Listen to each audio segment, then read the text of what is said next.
Hello, my name is Jim McGillivray and this is the Pipe Box, your source for all things piping. If you find this video useful, please give it a like and please subscribe to this YouTube channel to see more videos like this. Today I would like us to explore the world of piping for Highland dancing, which can be fun and lucrative for the piper. First, a story. Way back in 1974, I made my first trip to Scotland to compete as a soloist. My first competition was the Skye Gathering in Portree on the Isle of Skye. I remember very well playing for the Strathspeys and Reels event, and I played very well. After playing, I learned that the winner of the Strathspeys and Reels event was expected to play for the Highland Dancing later in the day. I spent the rest of the day terrified that I was going to win the Strathspeys and Reels because I had no idea how to play for Highland dancing. I didn't win the Strathspeys and Reels, so my fears were unfounded, but the truth is very few pipers know how to play for Highland dancing. Even though it's very much related to the Games Park, we see them all the time, they're around us all the time. So it behooves us to learn a little bit more about how to play for Highland dancing. Today, we're going to talk with Mr. Daniel Carr, a professional piper here in Ontario. Daniel is also a Highland dancer and a very good one to boot. In 2010, Daniel won the World Highland Dancing Championship at the Cowell Gathering. That's a pretty major prize. Since then, he's been teaching dancing, playing as a professional piper, and playing for dancing as well. Daniel is the perfect person to tell us more about the world of piping for Highland dancing. In this two-part series, we're going to talk about the basic principles about Highland dancing, but we're also going to get into the dances themselves and what tunes to play for them. So let's meet Daniel. We spoke in the studio at St. Andrew's College in Aurora, Ontario. Welcome, Daniel Carr, to the Pipe Box. Daniel, welcome. Thank you very much. Daniel, tell us a little bit about your history as both a piper and a Highland dancer. Yeah, so I grew up in Owen Sound, and in Owen Sound there was a great dance teacher named Sheila Milne, and Sheila made an introduction to Ed and I for me, and Ed was a master teacher and taught me the music and the execution and how to tune my pipes. So I could become proficient in playing, not only in competition for piping, but also for dancing as well. And when Ed passed away, I was very lucky to come across yourself, actually, to keep my piping going. And one of the things I do want to mention on this video is, thank you to yourself for helping me get back to competitive form. But no, I've been piping for dancing for over 20 years now. And I'm looking forward to chatting about that today. Good. So there was a time when you were competing as a dancer and a piper at the same time? Yes, absolutely. I used to, the dancing was always in the afternoon, and the piping in the morning, so I used to put on the brogues, and go and play the light music and the pibroch, and then switch to the dancing shoes and do the dancing in the afternoon. So I used to do that growing up. And you won the Highland Dancing Championship at Cowell Gathering? Yeah, in 2010, I was very fortunate to have won that. That must have been a thrill. Yes, very much so, very much so. And I remember at the time,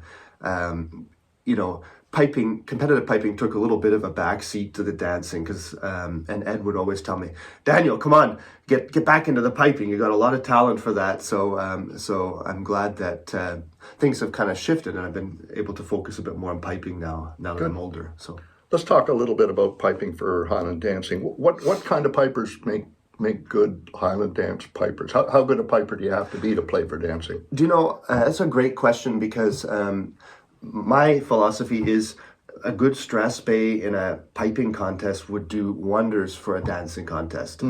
Good expression, good tempo, and that nice lift that you want to hear as a piping judge. Dancers would want to dance to that, yes.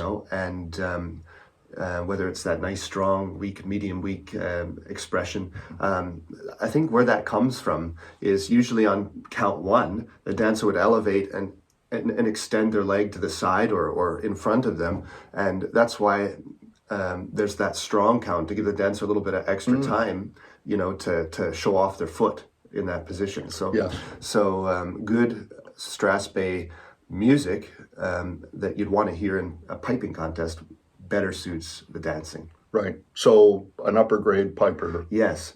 Professional grade 1. I do think that that you need to be of a certain level to play for Highland dance competitions. Preferably a grade 1 or open player that has the ability to get their pipes in tune and have all the intervals correct, has learned the execution and be able to play the tunes in all the idioms musically. So yes, that's important. Okay. So there's a understanding among pipers that when you play for Highland dancing, you stand up there and you play the same Strathspey all day long. Is this the case? Is there variety in the job? That's a great question, because there is some debate to this. More recently, it's become more common for a dancing piper to stick to the same tune. And one of the things I've been trying to promote is more variety when there's an opportunity to do so. There are many dances that require a prescribed tune. For example, the sword dance, which is the Ghillie Callum. You can't play a different tune for that, or it just wouldn't work, right? No.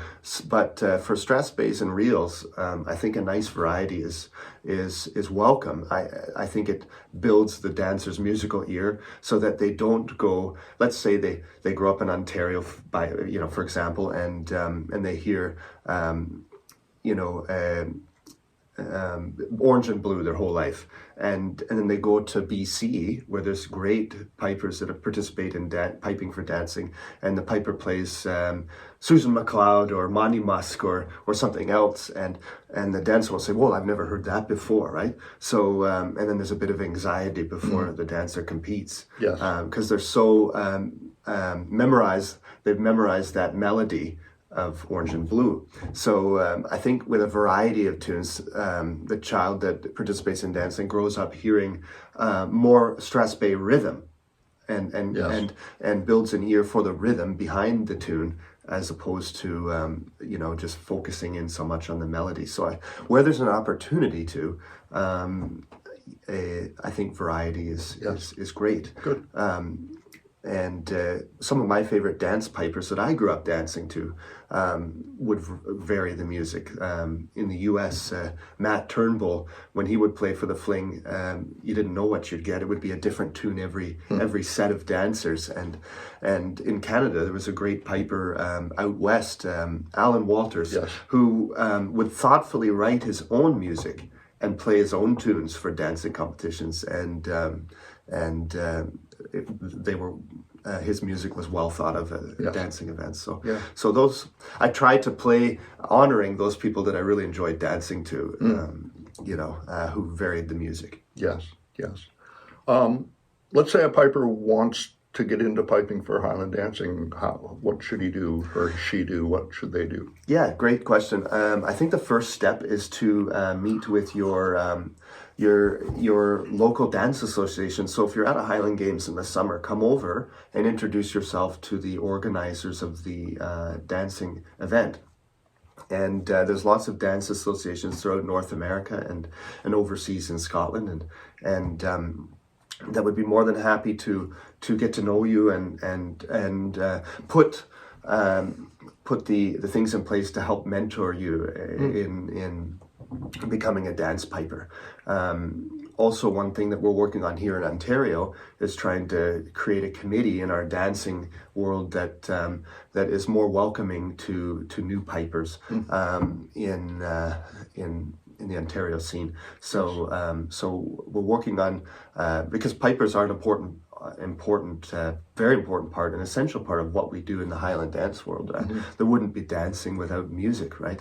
So we're working on trying to be more inviting to new pipers that are interested in playing for dancing. So if you're a new piper and you're interested, come over to the dance tent and introduce yourself, and we'd be happy to meet you and put what needs to be put into place to teach you how to do this. Very good, very good. Okay, we'll talk a little bit more about the art of playing for Highland dancing as we go, but why don't we talk about some dances? Sure. And let's start with the one that's probably best known, which is the Highland Fling. The Highland Fling, that's probably the most popular dance among the listening public. Tell us a bit about the fling. For sure. It's actually one of the first dances that a child would learn when starting out their Highland dancing career. Mm-hmm. So I can definitely understand why it's the most popular. So it needs to be played to a Strathspey. And the first thing that you need to know are the tempo at which to play the tune. And that can be found on the Royal Scottish Official Board's website. Okay. And the tempo for this dance could range from 112 beats per minute, and that would be for more experienced adult premier dancers, to up to 124 beats per minute, which would be for the younger dancers because they don't have the strength yet to elevate as high, or the balance to stay on one leg for a longer period of time. So the better dancers can play the slower tempo. Yeah, they would dance to the slower tempo, and then the younger dancers would dance to the faster tempo. I see. And when you get to an event and you play the dance, you always play for the audience, the dancers, and the judge the tunes through once so that they can hear the tempo. And a judge might go like this or go like this to tell you to speed up. And you never take that personally, right? It's just they're the expert on the day to tell the piper,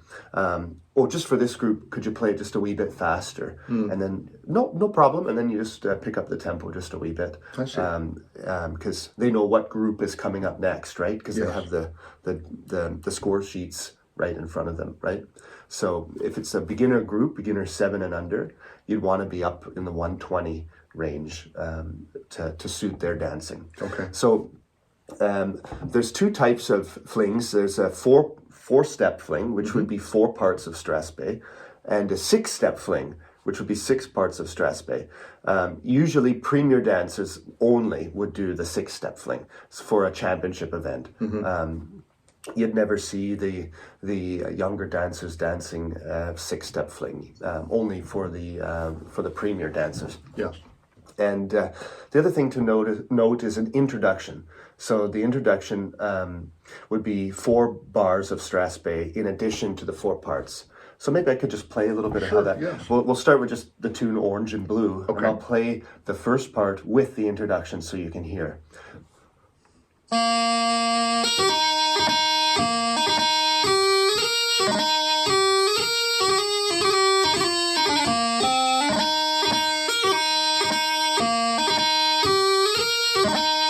So you see the introduction, 4 bars of the tune, and then you'd go into the first part. Right. So you'd need to have a practice at that to make sure that you have the proper length of time for the introduction. And that's for the dancer to hear the tune, hear the tempo, and so that they have a good idea of how to demonstrate their steps to the music when they start the first step. Right. What are some of the tunes you might play for the? Yeah. So for younger dancers, I would stick to more simple 2-parted Strathspeys, more traditional, more well known, like Orange and Blue or Devil in the Kitchen. A popular one today has become the Marquis of Huntly's Highland Fling.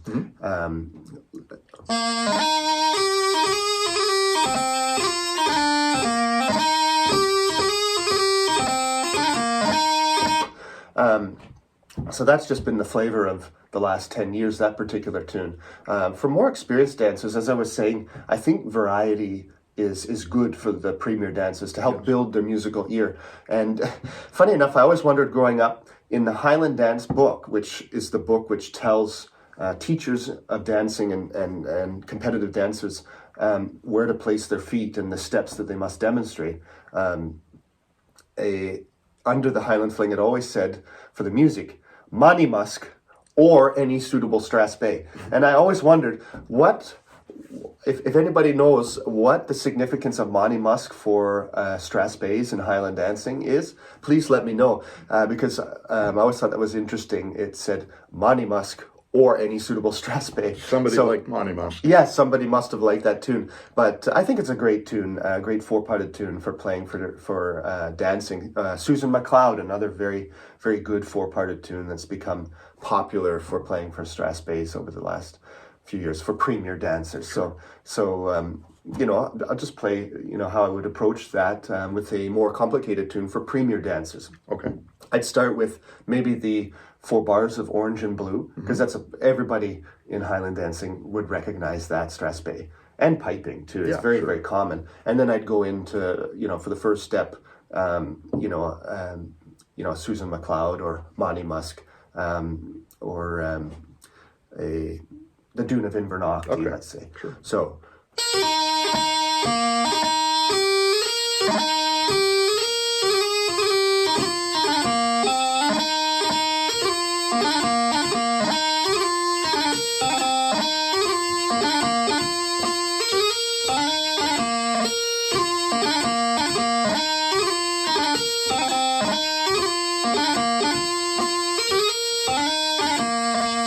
And so on. So it's not just Orange and Blue over and over again all day long. For me, no. Good. And for the pipers that I enjoyed listening to when I was dancing, they would provide good variety and an immaculate bagpipe.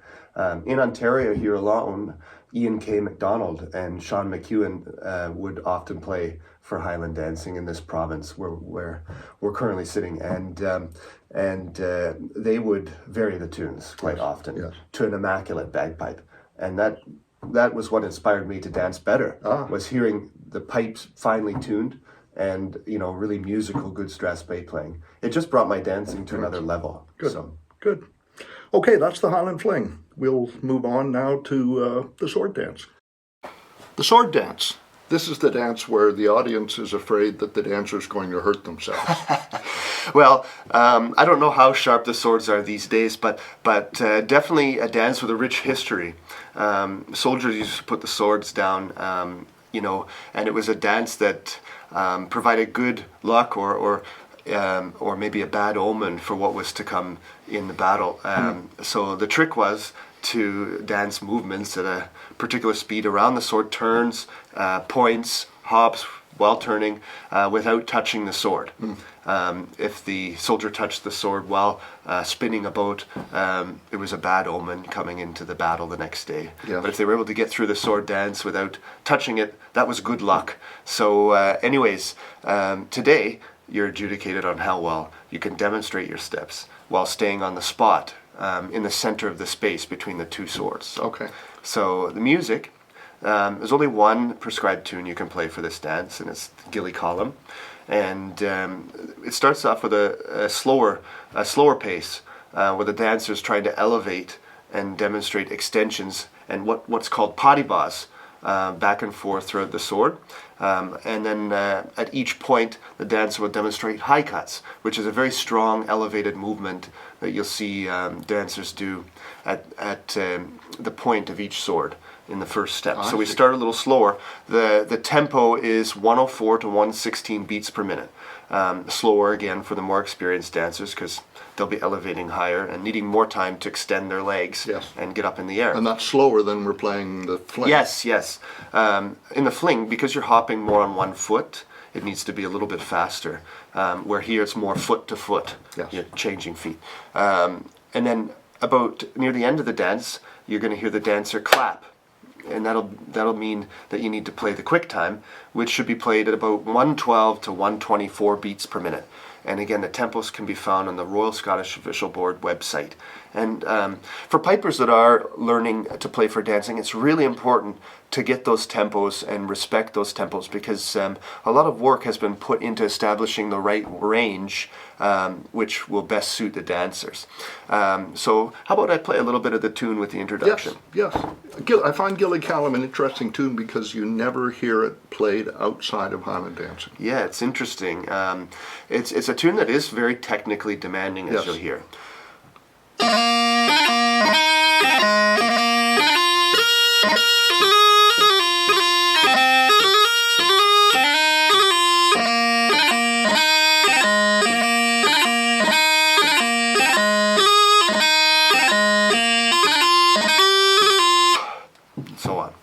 As you hear a lot of GDEs in that Yes. tune that need to be well practiced before. Tucketum, Strathspey, GDEs, yes. And also burls from low G. Yes, that's tough. A tough movement. So that's why I'm saying the piper needs to be at a higher level to be able to master those movements. Yes. Otherwise, you'll be struggling to play that, and the dancer won't be able to hear the music coming through that you want to hear, right? Right. How many parts of Strathspey time and how many parts of quick time? Oh yes, so if you look at the tune, each part is a little bit longer in this tune. It's really written to suit the dancing. So it can be a 2-part slow and 1-part quick dance, which is usually done for the younger ages, the beginners and novice. It can also be a 3-part slow and 1-part quick, or a 2-part slow and 2-part quick. So there's a little variety. The organizers of the dance competition will tell you what the dance of that particular day will be. Okay. Also, if you're involved in the dancing, you get to know, usually for an entire calendar year, the dancers will do a 2-and-2 sword for that year, or a 3-and-1 sword. The Royal Scottish Official Board set steps for premier dancers when they dance at events that host a championship. So usually all the competitions throughout the year will honor the fact that, this year it's a 2-and-2 sword, right? So usually you won't see a 3-and-1, meaning 3 slow and 1 quick, during a year where the set steps are 2-and-2, right? Sure. Just would create a lot of confusion. Can you play us a little of the quick time? Yes, absolutely. So I'll finish off the slow bit going into the quick time, just so you hear that.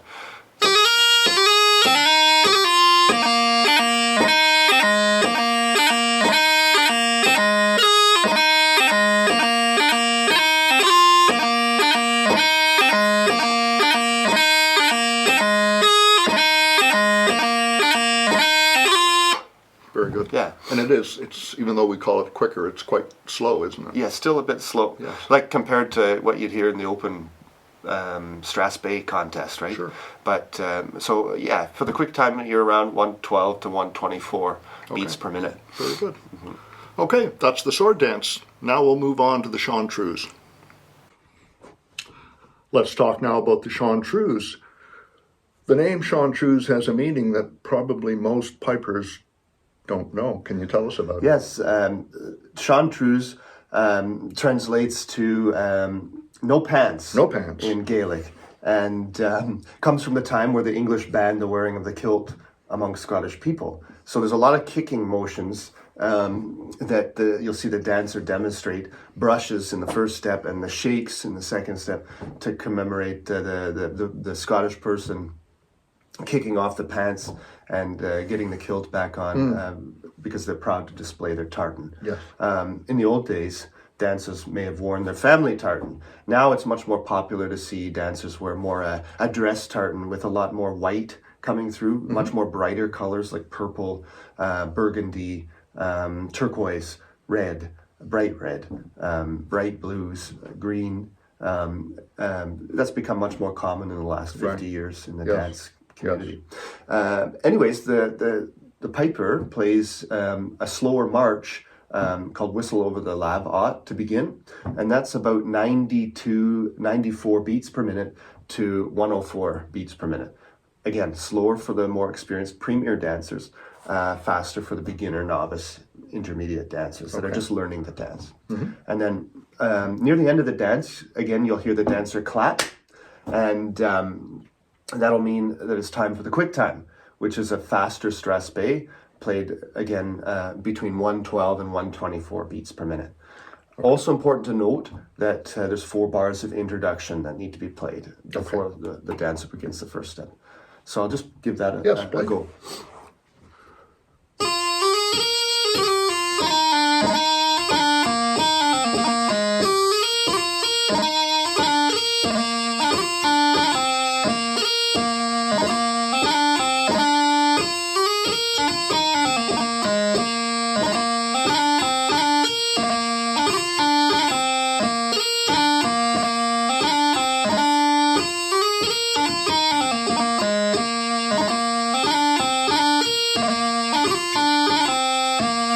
was the first part and the introduction, Yes. which would be the introduction and the first step in dancer talk. I see.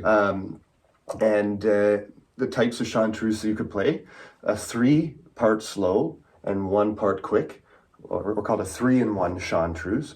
That would be for a beginner, novice, and intermediate dancers. And then in the afternoon, you may see a 4-and-2 Shan Truse, so 4 slow parts and 2 quick parts for premier dancers. On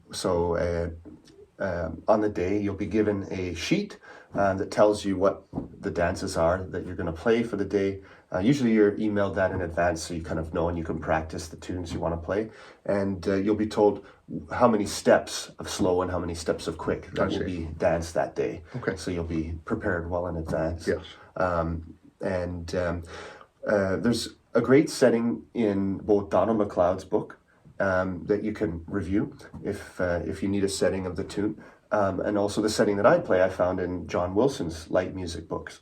John Wilson that moved to Canada several years ago. And, very good. And there's a quick time? A quick oh, time yes. slot? Yes, that's absolutely right. Let me play the ending of the slow part going into the quick time. Okay.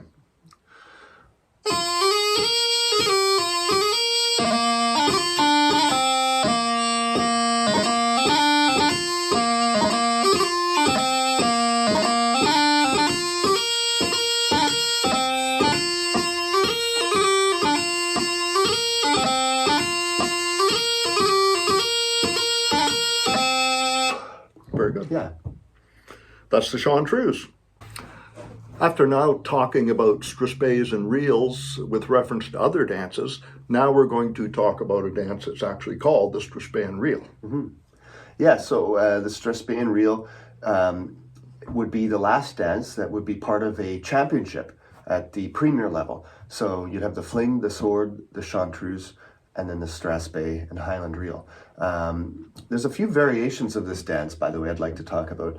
There's the Strathspey and Highland Reel. Mm-hmm. There's the Strathspey and Half Tulloch. And then there's the Strathspey, Highland Reel, and Half Tulloch.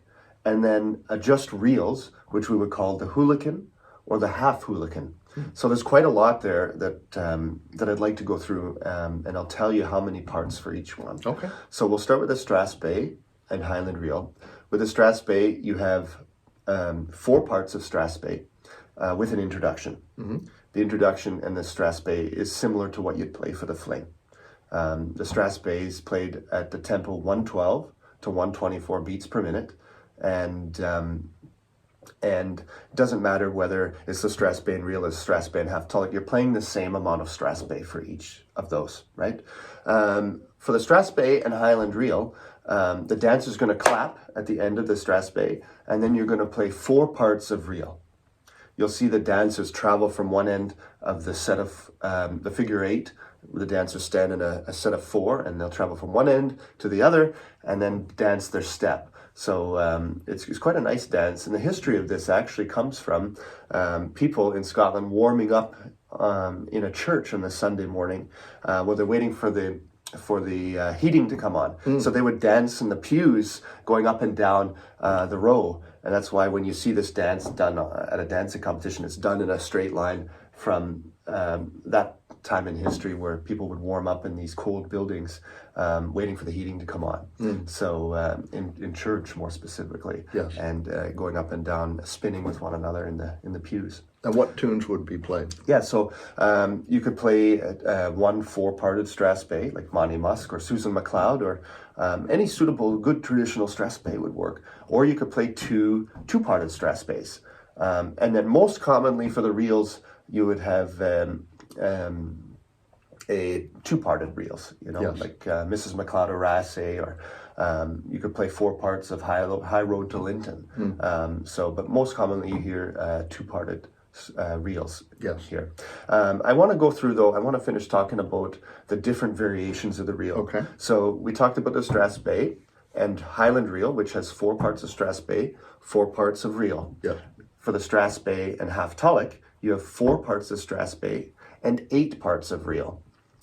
For the Strathspey, Highland Reel, and Half Tulloch, you have 4 parts of Strathspey and 12 parts of reel. And for the half tulloch, you have just 8 parts of reel, and the full tulloch is 16 parts of reel, which would, in dance lingo, would be 8 full steps. So for a full step, you'd have 2 parts of reel. I see. So I'll play a little bit of this Yes. for you. So let me do the introduction and go into the Strathspeys so people can hear that.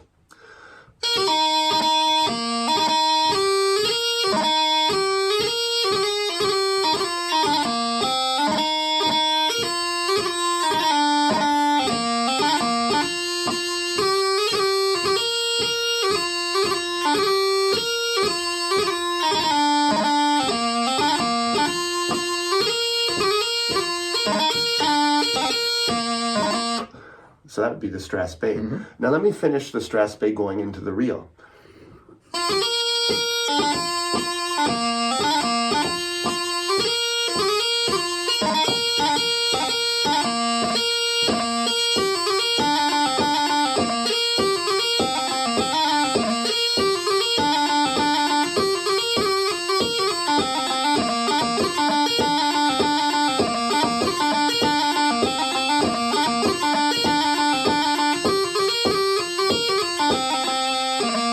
And so on. Lots of tempo there. Yes, yeah. Yes. So the piper would need to be well practiced at playing reels at about 100 to 108 beats per minute, That's moving. so that they can keep the fingers moving. And Very good. you rarely see at dance competitions the piper make a mistake. But when it does happen, not to worry, the dancers will get a redance and don't get stressed out, because it's sometimes, when you're playing these tunes at a fair pace, sometimes the finger slips off the chanter, so if a mistake does happen, not to worry, the dancers will get a redance, and we'll just do that set of dances again. Very good. Yeah. Very good. Thank you. That's the Strathspey and Reel. That's it for Daniel and I this week. We're going to pick up next time, talk more about piping for Highland dancing and more about specific dances. So until next time, it's Daniel Carr and Jim McGillivray wishing you good piping.